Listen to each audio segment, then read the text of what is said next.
இன்னைக்கு நாங்க ரீசெண்டா ரெனோவேட் பண்ணுன சென்னை அடையார்ல இருக்கிற தொல்காப்பிய பூங்காக்கு தான் வந்திருக்கோம். இந்த பூங்காக்கு போறதுக்கு ஆன்லைன்ல தான் டிக்கெட் புக் பண்ணணும்னு சொன்னாங்க. சரின்னு நாங்களும் கூகுள்ல தொல்காப்பிய பார்க் ஆன்லைன் டிக்கெட் புக்கிங்னு போட்டு உள்ள போனோம். நம்ம பேரு, மெயில் ஐடி, ஃபோன் நம்பர், அட்ரஸ்ன்னு எல்லாம் கொடுத்து டிக்கெட் புக் பண்ணிட்டோம். பூங்கா டைமிங் 2:30லேருந்து 4:30 மணி அதில் போட்டிருந்தாங்க. கவுண்டர்லையும் டிக்கெட் நேராகவே நம்ம வந்து எடுத்துக்கலாம். நேரில் போய் ஒரு டிக்கெட் எடுத்தோம். அப்போ 20 ரூபாய் தான் சொன்னாங்க. அடல்ட்டுக்கு மட்டும்தான் டிக்கெட், குழந்தைங்களுக்கு தேவையில்ல. உள்ள போன உடனே நிறைய உயிரினங்களை கல்லுல அழகாவே செதுக்கி வச்சிருந்தாங்க. பார்க்கவே ரொம்ப அழகா இருந்துச்சு.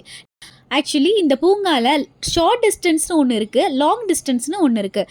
ஷார்ட் வாக் டிஸ்டன்ஸ் அப்படின்னா 1.3 கிலோமீட்டர்லேயே முடிஞ்சிடும். லாங் வாக் டிஸ்டன்ஸ் நீங்கள் போகணுன்னா 3.2 கிலோமீட்டர் வரைக்கும் போகலாம். கீரிப்பிள்ளை, நத்தை, வண்டு, கொக்குன்னு நிறைய உயிரினங்களை அங்கே பார்த்தோம். கொஞ்சம் தூரத்துலேயே குழந்தைங்க விளையாடுற மாதிரி டனல், பசில், முதலை சிலை, ஆமை சிலைன்னு நிறைய வச்சுருந்தாங்க.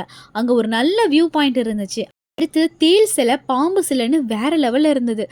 அடுத்து அடையாறு ரிவரை கிராஸ் பண்ணுறதுக்கு ஒரு சின்ன பிரிட்ஜ் கட்டியிருக்காங்க. அது சூப்பராக இருக்குது. ஆக்சுவலாக இந்த பிரிட்ஜோட தான் அந்த ஷார்ட் டிஸ்டன்ஸ் 1.3 கிலோமீட்டர் முடியுது. நாங்கள் லாங் டிஸ்டன்ஸ் போகலான்னு இன்னும் உள்ளே போனோம். ஆனால் இப்போ பாதையே பயங்கர த்ரில்லாக இருந்துச்சு. பாம்புகள் நடமாடும் பகுதின்னு போர்டு வேற வச்சுருந்தாங்க. குறுகலான மரங்கள், வித்தியாசமான செடி கொடிகள், அந்த பாதையே ஒரு அட்வென்ச்சர் ட்ரிப்பு மாதிரி இருந்துச்சு. ஒரு வழியாக பேர்ட்ஸ் வியூ பாயிண்ட்டுக்கு வந்துட்டோம். அங்கே டெலிஸ்கோப் வழியாக தண்ணியில் இருக்கிற பறவைகளை பார்த்தோம். நல்ல வியூ அங்கே கிடச்சிது. அடுத்து பட்டினப்பாக்கம் சிக்னல் பிரிட்ஜ். ரோட்ல நடுவில் இருக்கிற இந்த பிரிட்ஜில் வந்து நிற்கிற சுகமே தனி தான்.